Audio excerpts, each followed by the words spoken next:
Les pourboires aux États-Unis, ça peut être un vrai casse-tête quand on n'a pas l'habitude. Si vous êtes de passage pour vos vacances ou un nouvel expat aux États-Unis ou vous avez tout simplement envie d'en savoir plus sur la culture américaine, bienvenue sur Très American. Moi, c'est Nolwenn et aujourd'hui, je vous explique tout sur les pourboires aux États-Unis.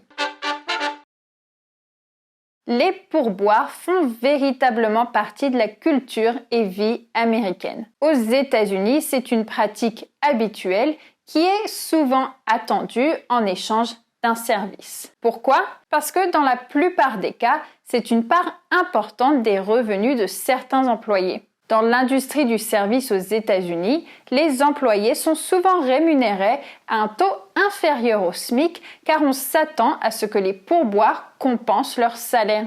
C'est le cas pour beaucoup de serveurs, barman, employés d'hôtel, etc.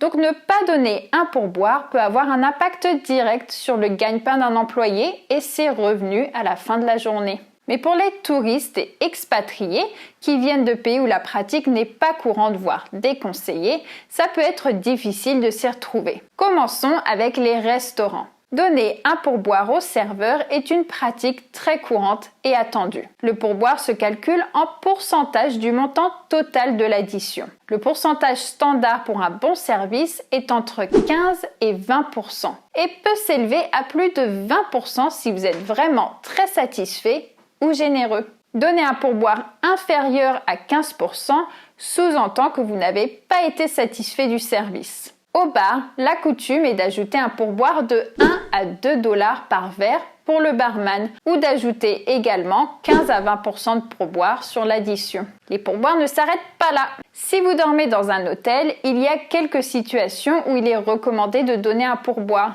Par exemple, on peut donner 1 à 2 dollars par bagage au porteur, 2 à 5 dollars par nuit pour les femmes de chambre et quelques dollars également au concierge si ce dernier vous a aidé avec un service particulier. Si vous prenez un taxi ou VTC, là aussi le pourboire standard est entre 10 et 20% selon la qualité du service, confort du véhicule, assistance avec les bagages, distance, etc.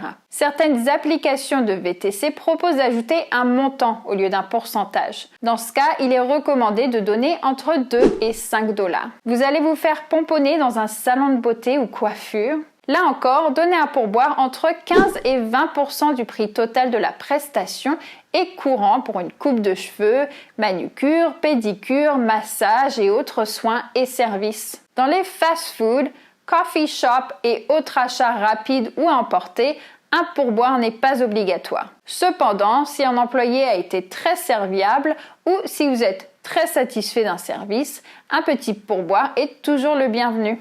Attention aux additions et factures qui incluent déjà le pourboire. C'est souvent le cas pour des grandes tablées au restaurant ou dans des lieux touristiques. Vérifiez bien si vous voyez un montant supplémentaire autre que les taxes, souvent appelées gratuity. Dans le doute, demandez au serveur ou à l'employé. Pour résumer, les pourboires sont vraiment importants dans l'industrie du service aux États-Unis. Certaines personnes peuvent avoir du mal à comprendre cette culture et le fait que les pourboires sont une part de la rémunération d'un employé. Surtout que les prix peuvent vite grimper une fois les taxes et pourboires ajoutés. Mais le fait est que les pourboires font partie des usages et du savoir-vivre américain, et qu'il est important d'observer les coutumes du pays que l'on visite. De plus, il serait injuste de pénaliser un employé qui a bien fait son travail et qui a besoin de ses pourboires pour vivre. Prévoyez-les dans votre budget.